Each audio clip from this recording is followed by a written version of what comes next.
Taste లో good, సిటీలో street food, నగర వాసులను ఉవ్విళ్లూరిస్తున్న వీధి తినుబండారాలు. పూర్తి వివరాలకు చదవండి రేపటి సాక్షి దినపత్రిక. అద్దంకి దయాకర్ గారు, ముందుగా మీరు మాట్లాడండి. ఏమిటి పరిస్థితి? మీరు కూడా పేద వర్గాల నుంచే పైకి వచ్చారు. ఈ పరిస్థితిని మీరు ఊహించారా? కాంగ్రెస్ ప్రభుత్వం ఇళ్లని, ప్రజల జీవితాలను నిలబెట్టాల్సినటువంటి కాంగ్రెస్ ప్రభుత్వం ఇప్పుడు ఇల్లు కూలుస్తూ వాళ్ళ జీవితాలనే ఛిద్రం చేస్తోందన్న విమర్శకు మీరేం సమాధానం ఇస్తారు? కాస్త శ్రీధర్ బాబు గారు కానీ హైడ్రా వారు కానీ మాట్లాడిన తర్వాత కొద్దిగా ఊరట కలిగినట్లుగా ఉంది. మేము సరే టీఆర్ఎస్ వాళ్ళు కూల్చారు అది అని చెప్పారు శ్రీధర్ బాబు గారు, బాగానే ఉంది, కానీ కొద్దిగా తగ్గినట్టేనా? యా, ఒకటి గుడ్ మార్నింగ్ నమస్కారం కొమ్మినేని గారు, ఇద్దరు పెద్దలకు కూడా. ఒకటి ఏంటంటే, ఇంతవరకు మూసీకి సంబంధించిన కూల్చివేతలు ఇంకా జరగాలి. ఓన్లీ అక్కడ సర్వే జరుగుతుంది. ఏవైతే తీర ప్రాంతం ఉంటుందో, వరద ముప్పు ఉంటుందో వాటికి సంబంధించి ఒక మార్క్ చేస్తున్నారు. రెండవది హైడ్రా అనేది ఇది, రెండవది ఇది చెరువులకు సంబంధించిన, నాలాలకు సంబంధించిన అంశం. ఇవి రెండు వేరువేరుగా చూడాలి. సరే, దాన్ని చర్చలో వాళ్ళు కూడా విమర్శలప్పుడు మనం విందాం. కానీ రేవంత్ రెడ్డి గారి మీద మీరు అన్నారు సోషల్ మీడియా దుమ్మెత్తి పోస్తున్నది, రేవంత్ రెడ్డి గారిని లక్ష్యంగా చేసుకునే చేస్తున్నది. అంటే అదే బీఆర్ఎస్ సోషల్ మీడియా చేయటం కాదు అయ్యా దయాకర్ గారు, సోషల్ మీడియా కాదు. ఎవరైతే బాధితులు ఉన్నారో, ఇల్లు కోల్పోయిన వారు ఉన్నారో, అబ్బో భరించలేనంతగా ఏమంటారు, దోషణలు అంటారో ఇంకోటి అంటారు. నేను ఒక మాట మీకు చెప్తా. నేను వెనకటికి రాముణ్ణి మొక్కుడే బీజేపీని తొక్కుడే అని ఒక స్టేట్మెంట్ నేను ఎక్కడ ఇచ్చిన అంటే నిర్మల్లో. ఇక ప్రతి ఓడు మూతికాడ మైక్ పెట్టి రాముణ్ణి దయాకర్ తిడుతున్నాడు ఏమంటావు, రాముని దయాకర్ తిడుతుండే ఏమంటావు అంటే ఇక వాళ్ళ బూతులు మీరు నాయి కూడా వినండి ఒకసారి. ఈ సోషల్ మీడియాలో కొంతమంది చేసే వాటిని, అందుకనే వాటిని నమ్మి రెచ్చగొట్టే విధంగా చేసే వాటిని ప్రజలు నమ్మొద్దు. మొదటగా ప్రత్యామ్నాయం లేకుండా కూల్చివేతలని ఒకటి. రెండవది మీడియాలో, నేను మెయిన్ స్ట్రీమ్ మీడియాలో కూడా చూస్తున్నా, మూసీ సుందరీకరణ కొరకు ఇండ్లు కూలగొడుతున్నారని. అది మూసీ రివర్ ఫ్రంట్ అనేది ఒక economic model bid. First media మిత్రులకు తెలుసుకోవాల్సిన అవసరం ఉంది. ఏదో మురికి నీళ్ళల్లా పూలు తెచ్చి పెట్టేది కాదది. 37 కిలోమీటర్ల పైచిలుకు నగరాన్ని ఒక ఏమంటాము వ్యాపార కేంద్రంగానే కాకుండా ట్రాఫిక్ ఫ్రీగా. మూడవది వరద ముప్పు భవిష్యత్తులో ఇంకా ఉంటది. మీరు పోయినసారి వచ్చిన వరదలకు కూడా కెమెరాలు పోయి మళ్ళీ మూసి ముంపు ప్రాంతాల్లో పెట్టొద్దు. మరి మన వాళ్ళు ఇట్లా సుందరీకరణ అనేటోళ్ళు. మీకు ఒక 2 ఉదాహరణలు చెప్తే, ఎందుకంటే వీళ్ళిద్దరు ప్యానల్ కూడా డిమాండ్ చేస్తారు కాబట్టి. చరిత్రలో ఎక్కడ కూడా నగరాలు ప్లాన్ గా కట్టిన తర్వాత వాటిని విధ్వంసం చేస్తారో, వాటి వల్ల చరిత్రలో నాగరికతలో మిలిగిపోయిన నగరాలు మీరు చూడండి. మీరు ఇప్పుడు ముంబై అట్లనే సమస్య అయింది, మీకు చెన్నై అట్లనే సమస్య అయింది. చరిత్రలో మొహంజదారో నదికి అడ్డంగా పట్టణాన్ని నిర్మిస్తాడు మొహంజదారో, అక్కడ అట్లనే అయింది. మీరు ఇంకా చాలా పట్టణాలు వరద ముప్పుకి ఏ విధంగా మీరు విజయవాడ లాంటి ఒక ప్లాన్డ్ ఏరియాలనే ఏ విధంగా వరద ముప్పు వచ్చిందో చూడాల్సిన అవసరం. మీరు విజయవాడకి దీనికి పోలికి పెట్టద్దు. విజయవాడలో సీఎం గారి ఇల్లు మునిగిపోద్దని చెప్పి ఆ బుడమేరు గేట్లు ఎత్తడంతో మొత్తం లక్షల మంది ప్రజలు ఎఫెక్ట్ అయ్యారు. ఆ బాధ, ఆ కథ వేరు, ఇక్కడ కథ వేరు. ఒక మాట చెప్తా, ఎవరు విధ్వం సీఎం చేసినా, వ్యక్తులు చేసినా, వరదకు వ్యక్తి ఏంది, సీఎం ఏంది, పిఎం ఏమి ఉంటుంది సార్. నది పల్ల మెరుగు, దట్స్ ఇట్. అంటే అక్కడ మీకు మర్చిపోయా. ఇక్కడ ఇంట్రెస్టింగ్ విషయం ఏంటంటే, నేను హరీష్ రావు గారు చెప్పారు, మన సీఎం రేవంత్ రెడ్డి గారి ఇల్లు కూడా కొడంగల్లో FTLలోనే ఉందంట కదా. అక్కడ చంద్రబాబు గారి అయితే ఓపెన్, అక్కడ చంద్రబాబు గారి ఇల్లు అయితే కృష్ణానది ఒడ్డునే ఉంటుంది, అయినా కూడా నేను ఖాళీ చేయను అంటాడు ఆయన. నేను ఒక మాట చెప్తా, ఎవరు అతిథులు కూడా కారు. ఇప్పుడు నేను అంటున్న పేదల పక్షాన బీఆర్ఎస్ పోరాడుతా అంటుంది. మేము పేదల పక్షాన్నే, అధికారులను కూడా నేను కూడా ఒక వీడియో పెట్టినా, ఏమని తొందరపడకండి బతుకులు అని. ఎందుకంటే ప్రత్యామ్నాయం చూయించే ముందు వాళ్ళకు భరోసా కల్పించాలి. ఇక్కడి నుంచి షిఫ్ట్ అవుతుండ్రు అని అంటే మీకు ఇంకో కేంద్రం అక్కడ ఉంది, ఇగో ఇది మీరు చూసుకొని రండి, ఇక్కడ మీకు ఇస్తున్నాం. ఇక్కడ కాదంటే ఒక 10 to 12 సెంటర్స్, మేజర్ సెంటర్స్ సిటీలో ఉన్నాయి. అవుట్స్కట్స్ లో ఒక 10-12 సెంటర్లు ఉన్నాయి. ఎక్కడైతే అక్కడ మీరు తీసుకోవాలని ఒక ప్రత్యామ్నాయ పద్ధతిని చూయిస్తారు. ఇప్పుడు ఏమైనా మార్కింగ్ అవుతున్నది.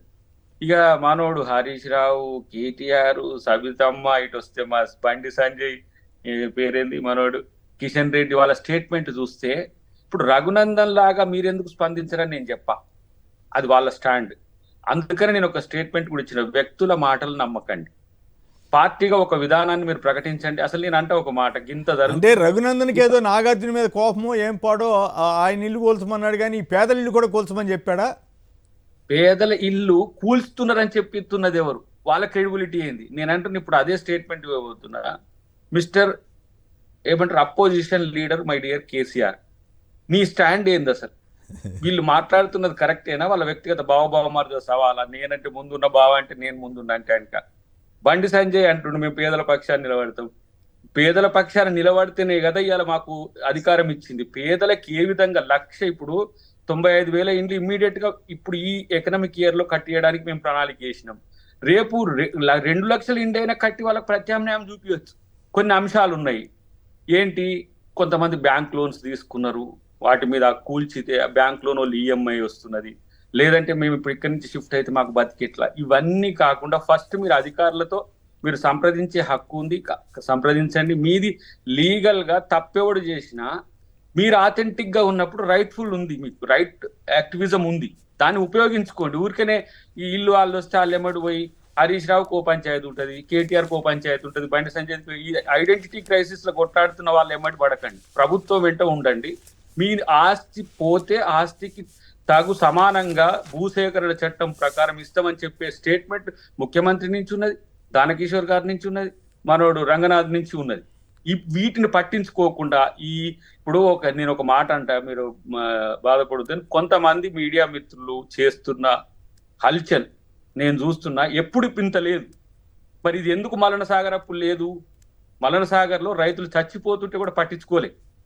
అక్కడ ఏ విధంగా వేల ఎకరాల భూమిని 20,000 ఎకరాల భూమిని సేకరించింది.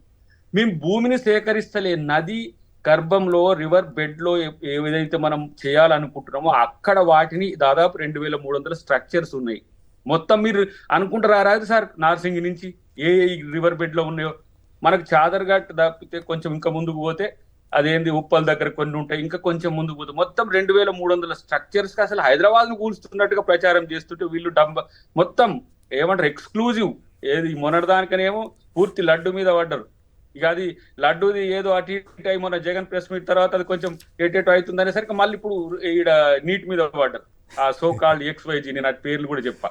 మీరు ప్రజల పక్షాన ఉంటున్నదాన్ని నేను హర్షిస్తా. మరి ప్రభుత్వం తప్పెందుకు చేస్తుందని ఆలోచనతో ఉన్నారు.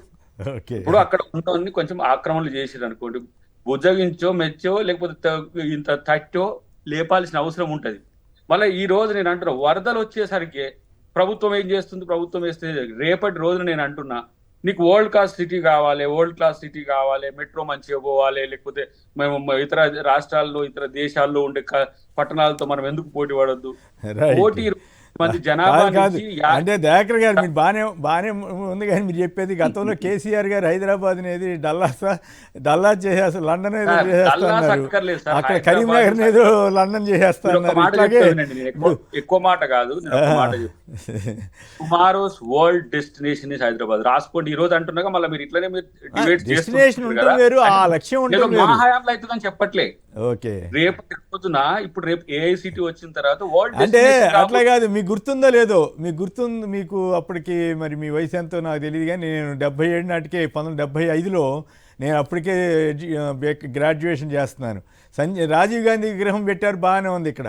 కానీ సంజయ్ గాంధీ గారు అక్కడ తుకారాం గేటా తుగ్లక్ గేటో లేకపోతే సుల్తాన్ గేటో దాని పేరు ఏదో అంటారు ఢిల్లీలో, అక్కడ మొత్తం ఇళ్ళన్నీ ఇది బ్రహ్మాండంగా తయారు చేయాలని చెప్పి మొత్తం కూల్చిపాడేశారు. కూల్చేస్తే సంజయ్ గాంధీ అది మొత్తం దేశవ్యాప్తంగా ఇష్యూ అయింది. కాకపోతే ఎమర్జెన్సీ టైంలో బయటపడలా. కానీ దాని ఎఫెక్ట్ ఏమైంది? ఎలక్షన్లో మొత్తం నార్త్ ఇండియా మొత్తం కొట్టేసింది. అంటే అది ఒకటే కాదు, ఇంకా చాలా కారణాలు ఉన్నాయి. ఒక మాట ఇప్పుడు అట్లా మీరు జాగ్రత్త పడని చెబుతున్నా. నేను పొలిటికల్ గా మీరు వచ్చింది కదా, 1,00,000 మందికి జరగబోతున్న ఇబ్బంది గురించి మీరు మాట్లాడుతున్నారు. 1,20,00,000 మందికి జరగబోతున్న నష్టాన్ని నేను చెప్తున్నా. మీకు ఒకవేళ ఆ లెక్కకే వస్తే పేదల గుడిసెలు కూలుస్తున్నాం అంటున్నారు కదా, ప్రత్యామ్నాయం ఇస్తలేమా అనే దాని దగ్గర వాళ్ళని క్రాస్ చెక్ చేయమంటే ఇప్పుడు పెద్దోళ్ళను కాపాడుతున్నారు, పేదోళ్ళను కొట్టేస్తుంటారు కదా. ఈ పెద్ద ఆయన ఎవరో, ఆయన మీద నువ్వు కోర్టుకు పోలేవా? లేకపోతే మా దృష్టికి తేలేవా? ఆ దృష్టికి తెచ్చిందాన్ని ఆయన ఆపుతామా? ఏ- హైడ్రా అనేది అంటే అది ఇందా కేటీఆర్ గారి డైలాగ్ విన్నారు కదా, ఆయన రేవంత్ రెడ్డి గారు అన్నగారికి నోటీస్ ఇచ్చి కోర్టుకు వెళ్ళేటట్టు చేశారు, వీళ్ళనేమో తెల్లారుదామని వెళ్ళి కూల్చేస్తున్నారు అన్నాడు కదా ఆయన. రేవంత్ రెడ్డి గారు అన్నగారు కాదు సార్, రేవంత్ రెడ్డి గారిది కూడా అన్నారు కదా ఒక ఆయన. అవును, హరీష్ రావు గారు చెప్పారు. రేపు జనవాడలో కూడా ఉంటది కదా. అవును, రేపు ఇంకో మాట ఒక ఆయన వచ్చిండు, మేమే ఇచ్చినాం టిఆర్ఎస్ కి ఆఫీసు.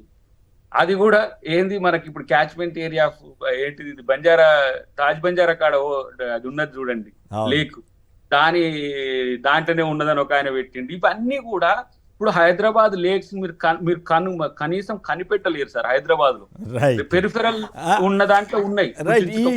ఈ ఇష్యూస్ మీద చాలాసార్లు మాట్లాడుకున్నాం. ఫైనల్గా ఒక మాట చెప్తే మిగతా వాళ్ళు కూడా మాట్లాడిన తర్వాత మళ్ళీ ఆన్సర్ ఇద్దరు. కానీ ఇప్పుడు ఫైనల్గా కాస్త తగ్గినట్టు కనపడతా ఉంది. ఈ 2 రోజులు కొద్ది రోజులు ఆపండి అని అన్నారట కదా. మీ దానం నాగేంద్ర కూడా విమర్శించాడు కదా వద్దు ఈ హైడ్రాని. కాస్త తగ్గారా లేదా, అది పాయింట్. నేను ఒక మాట, మనం ఎన్యూమరేషన్ లెక్క మనం సర్వేకు పోతేనే ఈ గొడవంతా చేసింది, కూల్చింది కాదు. ఇది పార్టీల తలనొప్పి కాదని చెప్పి నేను అందుకని అధికారులను కూడా తొందరపడి స్టేట్మెంట్స్ ఇవ్వద్దని కూడా ఒక స్టేట్మెంట్ మేము కూడా ఇచ్చినాం. ఎందుకు, వీళ్ళకు ఉపయోగపడే విధంగా కార్యాచరణ ఉండొద్దు. ఇంకొక మాట ఏంటి, కొంతమంది అందరికి నోటీసులు ఇచ్చేస్తున్నారు మూసి ప్రాంతంలో ఉన్న ప్రతి వాళ్ళకు. కాదు, అది కూడా ఇప్పుడు వెరిఫై చేయాల్సిన అవసరం ఉంది. నేను ఒక భరోసాగా చెప్పగలను. అంటే రేవంత్ గారు అపోజిషన్ లో ఉన్నప్పుడు ఏం మాట్లాడారు కూడా విన్నాం కదా. ఎంత సిమెంట్ వేస్ట్, ఇసుక వేస్ట్, కన్స్ట్రక్షన్ వేస్ట్, వాళ్ళ బతుకులు ఇదైపోతాయని ఆయన చాలా ఆందోళన చెందాడు కదా. నేను ఒక మాట, మా ప్లాన్ ఇప్పుడు ఒక రకంగా నేను అంటే ఇంటర్నల్ గా కూర్చున్నప్పుడు అప్పుడు చర్చల్లో హైదరాబాద్ లో ఉన్న బస్తీలు ఇరుకుగా ఉన్న వాటిని ఎక్స్పాండెడ్ గా చేసి outer ring road, regional ring road తరలించడం ఒకటి.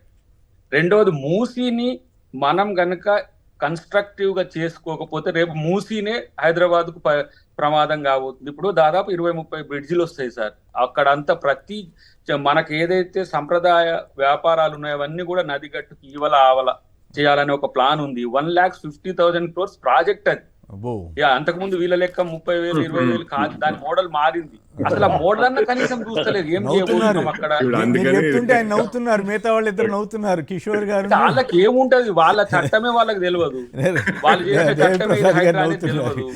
ఇట్లాంటి వాళ్ళకి మనం చెప్పినా ఏమర్థమవుతుంది? వాళ్ళు మాట్లాడిన తర్వాత మళ్ళీ విందురు మీ వాదన చెబుతున్నారు. అందుకనే వేగ్గా చేసే కామెంట్స్ పట్ల మేమేం పట్టించుకోం. పార్టీల ప్రజలు అన్నారు చూసినావా, ఆ కోణం డెఫినెట్ గా ఒకవేళ నా ప్రభుత్వం తప్పు చేసినా మేము దాన్ని సరిదిద్దుకునే ప్రయత్నం చేస్తామని కూడా చంద్రబాబు గారు చెప్పిండ్రు, పొన్నప్రభాకర్ గారు చెప్పిండ్రు, ప్రతి ఒక్కరు చెప్తారు. కానీ ఊకనే ఆ మోడల్ వేస్ట్, దాన్ని మూసిని తీస్తారంటే మీ ముఖానికి ఎక్కడ చేసిండ్రండి? మీరు ఏ దేశంలో చేసిండ్రు, ఏ రాష్ట్రంలో చేసిండ్రు? అన్ని కూడా అట్లా కుప్పలు తెప్పలుగా పడిపోయి ఇప్పుడు లక్నో కూడా నష్టపోయి మొత్తం వరదలు వచ్చి వస్తున్నది వాళ్ళు ఉన్న కాడ. ఇక వాళ్ళ లెక్కనే మమ్మల్ని ఉండమంట. ఈ దేశాన్ని నిర్మించితే కాంగ్రెస్ పార్టీ కదా. అట్లా కాదు,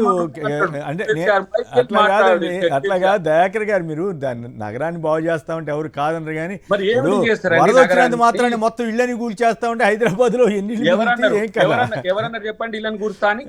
అట్లా ఆ పరిస్థితి క్రియేట్ కాకుండా చూసుకోండి. మీకే నష్టం, రేవంత్ రెడ్డి గారికే నష్టం. నేను చూశాను, మీరు అడుగుతున్నారు కాబట్టి చెబుతున్నాను. ఒక చిన్నారి పాప, దయాకర్ గారు మొన్న వారం రోజుల క్రితం ఒక్క నిమిషం దయాకర్ గారు ఒక్క నిమిషం, ఒక చిన్నారి పాప నా పుస్తకాలు కూడా తీసుకొనివ్వలేదు అంకుల్ అని చెప్పి ఒక చూపు అతనికో ఎవరికో చెప్తా ఉంటే నాకు కళ్ళమ్మ నీళ్లు తిరిగినాయి. అది ఆ మాత్రం మానవత్వం లేకుండా ఎట్లా చేస్తారండి పోలీసులు? అది ఇందిరాగాంధీ ఏమో ఇందిరమ్మ ఇళ్ళ పేరు మీద ఇల్లు కడతారు, ఇందిరాగాంధీ ఏమో పేదల పేరుది అంటారు. మీరేమో చెప్పబెట్టకుండా శని ఆదివారాలు నోటీసులు ఇవ్వకుండా కూల్చి అవతల పారేసాము, మీరు తావండి అన్నట్టు చేయకూడదు కదా. ఒక మాట వినండి, మీరు ఇది అన్నారు కాబట్టి నేను చివరికి ఒక్కటే వర్డ్ చెప్తా. ఎవరు కూడా పేదల్ని కూల్చి పెత్తనం చెలాయించాలనే ఆలోచన ఉండదు. అధికారులు ఎవరో తొందరపడితేనో ఆ సందర్భం 1-2 సందర్భాలకు మీరు ఫీల్ అయినట్టే, లేకపోతే బీజేపీ మిత్రుడు ఫీల్ అయినట్టే, మా టీఆర్ఎస్ మిత్రుడు ఫీల్ అయినట్టు మేము ఫీల్ కామా? అది మీరు బాధపడ్డట్టు మీ మనసులో కాదా సార్? ముఖ్యమంత్రి మనిషి కాడా? దాన్ని పెట్టేసి మొత్తం అదే సమస్య జరుగుతున్నట్టుగా ప్రచారం చేయడం అనేది, దానివల్ల ఎవరి పక్షాన ఉన్నారు? వీళ్ళు 1000 ఎకరాల భూములు అక్రమంగా ఎఫ్టీఎల్ లో బఫర్ లో ఈ 10 సంవత్సరాలు అక్రమాలు చేయించడానికి కారణమైన బీఆర్ఎస్ వాళ్ళు వచ్చి మాట్లాడుతున్నారు. ఎవరైతే ఆ బిల్డర్స్ ఉన్నారో, కాంట్రాక్టర్స్ ఉన్నారో ఒకరితో పుచ్చుకొని మీరు ఇచ్చిన భూములు ఇలా పోతున్నాయి, ఏం సంగతి నా సంగతి అంటే వచ్చి హరీష్ రావు కేటీఆర్ బయటపడి మాట్లాడుతున్నారు. మరి కేసీఆర్ ఏడ ఉన్నాడు? ఒక రైట్, ప్రతిపక్ష ఓకే, నేతకి ఇంత పెద్ద చూద్దాం నష్టం మరి వాళ్ళు ఏం జరుగుతుంటే సమాధానం చెబుతారు చూద్దాం.